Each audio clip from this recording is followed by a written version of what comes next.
All right, in 2.2, we're going to look at mostly piecewise functions, but I'm going to do a little bit of review on functions first. So let's see, a function is defined where every input has exactly one output. So we can just look at this and you see that 1, if I graph this really quick, 1 corresponds to an output of 2, 2 corresponds to an output of 3.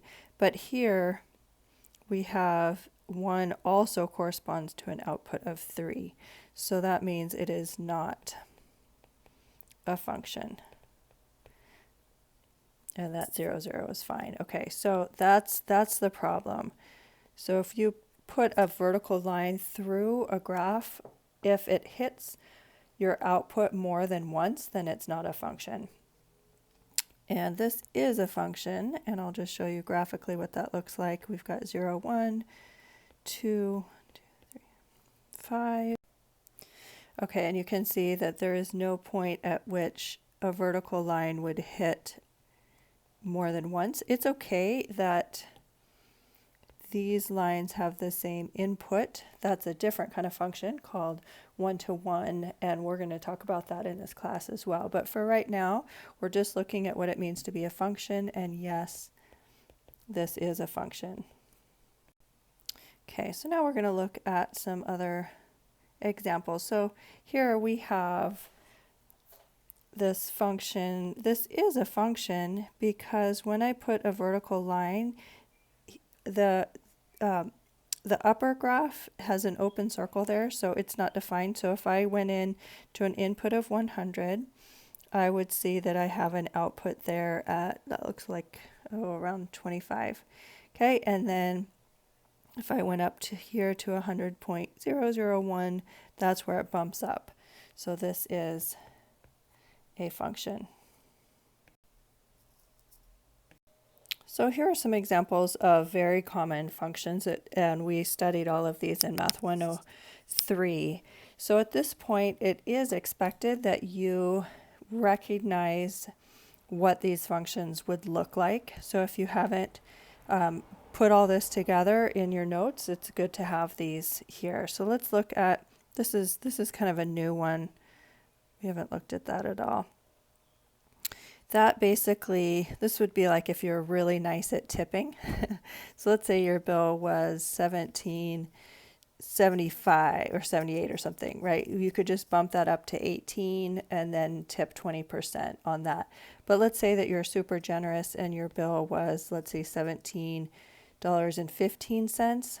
This person is going to bump that up to 18. Anything up above 17, they're just going to bump up to the next greatest integer. So that's what that one is. Okay, so now keeping that in mind, let's determine if each of these are functions. All right, this one, I just know, I have in my head what that graph looks like, and I know that's a function. All right, we can also kind of investigate here. If we tried to take a square root of a negative number, that is a complex number, so that's not going to be not defined on the graph. But we can take a square root of 0, we can just take a square root of 1, of 4, of 9. 1, 2, 3, 4. Okay, so that graph I just have memorized, and I know that is a function. Now this one is not a function.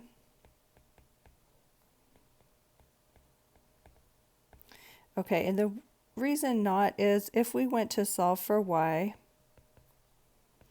we could take the square root of both sides, but we need to take the positive negative square root. So we would get y is equal to either positive square root of x or negative y is negative square root of x.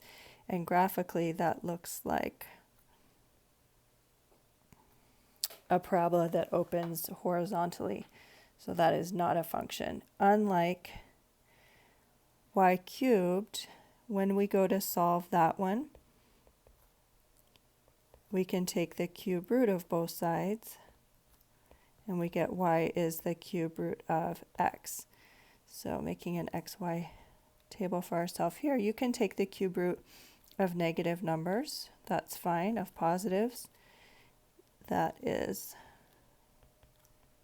all good. So this is an S-shaped curve.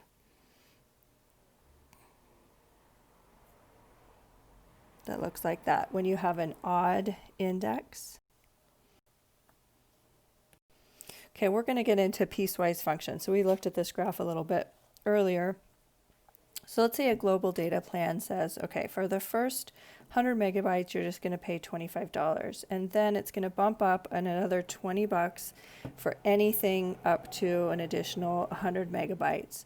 So the cost is just going to be 25. If you have anything up to 100, okay? But then it's going to jump up by another $20 if you go up anywhere between above 100 and up to 200 megabytes. So that would be 45. And then it jumps up again from that an additional $20 if you're going from 200 up and including 300. Okay, so that is what's called a piecewise function.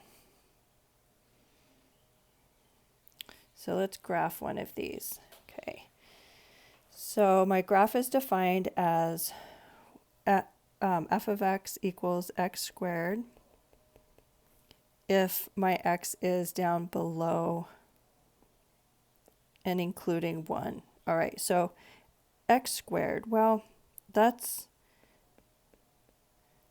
just a nice parabola where we're squaring our input. Okay, so in my head, as soon as I see that, this graph pops into my head. So I just really want that to happen for you as well. And so for this, all we're doing is we're just looking at this left-hand side of our graph. Okay, so when we go to graph this, we're just looking at 1,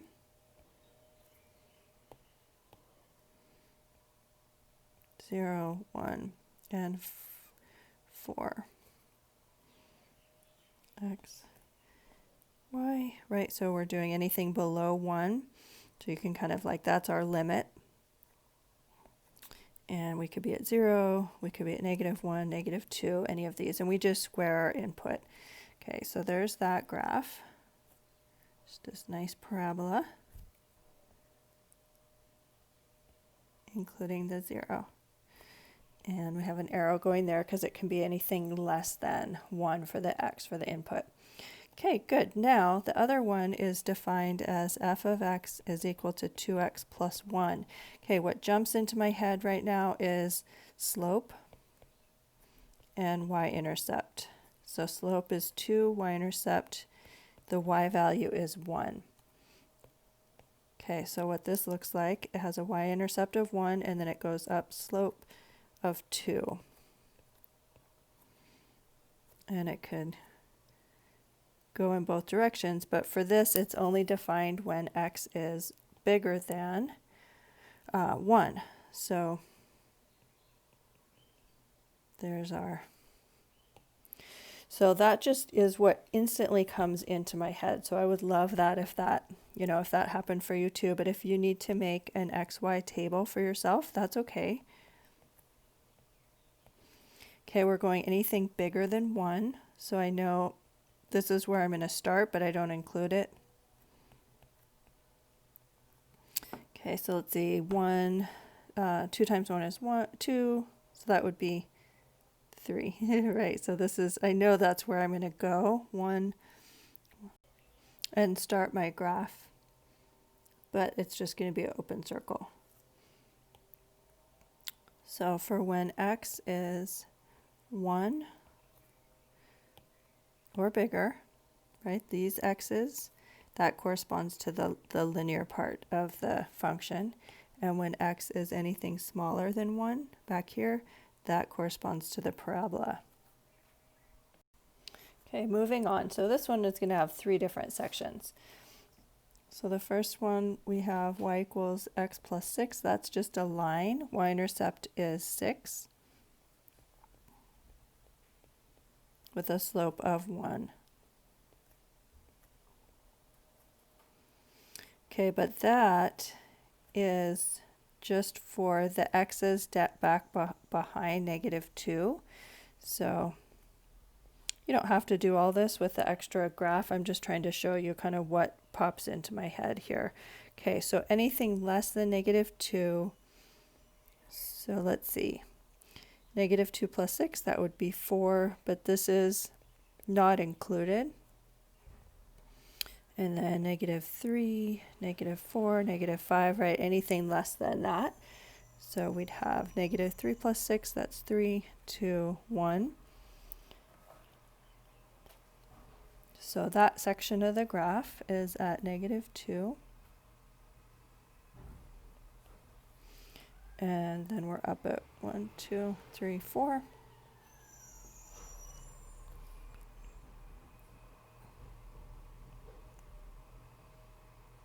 There we go. All right, now the next one is y equals x squared. So there's that parabola. And that's going from -2 to positive. All right, and we're including that output. So we just square our output. So this is including the 4, and then, but it's not including the output for when x is 2 itself. So we get to go and include that, and then sketch this line. So there's that section. Okay, and now we need our last one where it's defined as the absolute value of 3 minus x. And that's for any x that is greater than or equal to 2. All right, so we take 3, subtract 2, take absolute value.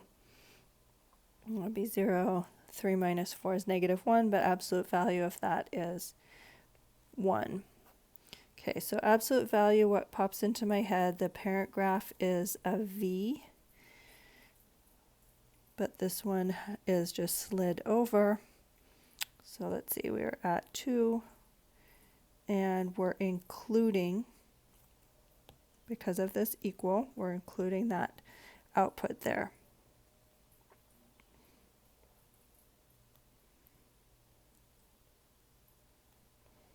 All right, so there's the beginning of our V, and that would be our section. So the nice thing about these is it's really, really good practice on graphing. It forces us to go back and remember all those graphs from earlier in algebra. Okay, one more example.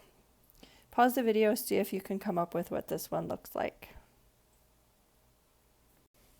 All right, so a little bit of hints on what those separate graphs look like, and then you can put them together.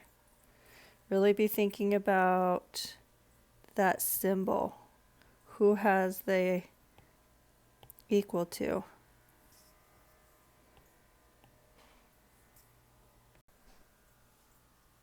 All right, I'll give you a minute to put them together. All right, there we go.